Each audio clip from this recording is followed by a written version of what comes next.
Here's how to bar lace Jordan 1 mids. Start by taking hold of your lace, and we're going to feed each lace end down into the two very bottom eyelets on either side.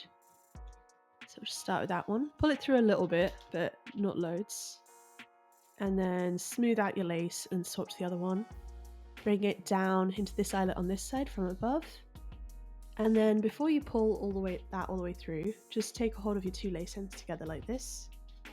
Grab your sneakers and then just pull that through. And what this will mean is that the laces will come out of equal length on either side. Don't worry if yours haven't, just take a minute to make sure each side of your laces are equal before we carry on, and make sure there's no twists. Awesome, let's start our pattern then. Keep a hold of this lace on this side, and what we're going to do is bring the lace end up through this eyelet on this side. So skip an eyelet and instead bring the lace end up through the one above that, like this. Then we're going to bring it over the sneaker tongue and down into the corresponding eyelet on the other side to make a bar, if that makes sense, like that, leaving these two empty. And then we're going to swap to the other lace and we're going to fill in these two eyelets by bringing this eyelet up through this one from underneath,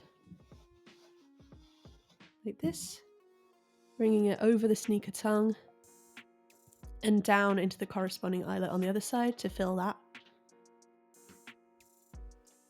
And just wiggle that through.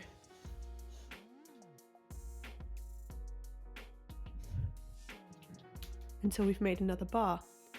Then take this lace end, bring it underneath that one above it, just so you've got full range of motion to repeat the pattern. Now remember, you can play this video on a half speed in the YouTube settings, or you can pause it, just go at your own pace. Great, so let's carry on with the pattern. Keep a hold of this lace and we're going to repeat everything that we just did. So let's do it slowly together. Skip the next empty eyelet and instead bring the lace end up through the one above that from underneath. Then bring the lace over the sneaker tongue and down into the corresponding eyelet on the other side, making sure there's no twists in your laces and your bars are looking nice and crisp.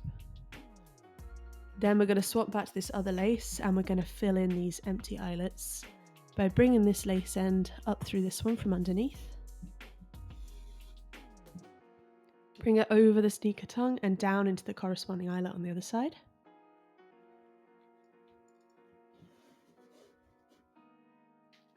Until we have another bar. Then we're going to take this lace, bring it up through, up underneath that lace so it can move around. And then we're going to repeat that one more time. Keep a hold of this lace, skip the next empty eyelet, and instead go through the one above from underneath, like that. Now on this bit, you might want to leave this bit of lace a little bit loose so it tucks in nicely behind the sneaker tongue. If you pull it too tight, you might see it there, and it won't look as fresh, so just make sure it's tucked in there. Then keep a hold of this lace, bring it over, and then down to the corresponding eyelet on this side. Pop that out the way. Take a hold of your other one, and then we're going to fill in these two empty eyelets here. So bring this one up through this eyelet from underneath, over the sneaker tongue, and down into the corresponding eyelet on the other side to make another bar. Then bring that underneath there. And what you're going to do with these two laces is just tie them in a loose little bow, like this. Go ahead and tuck that behind the tongue out of the way. And that little bow is super soft. It'll just sit on top of your foot when you slip your foot in and out of your sneakers without the need for having to tie them. Repeat on your other sneaker and you'll have an awesome pair of bar lace Jordan 1 mids. If you found the info in this video helpful, please hit the like button for me to help it reach more people. And consider subscribing for more sneaker lacing content. I have tons of videos available to help inspire you. Thanks guys!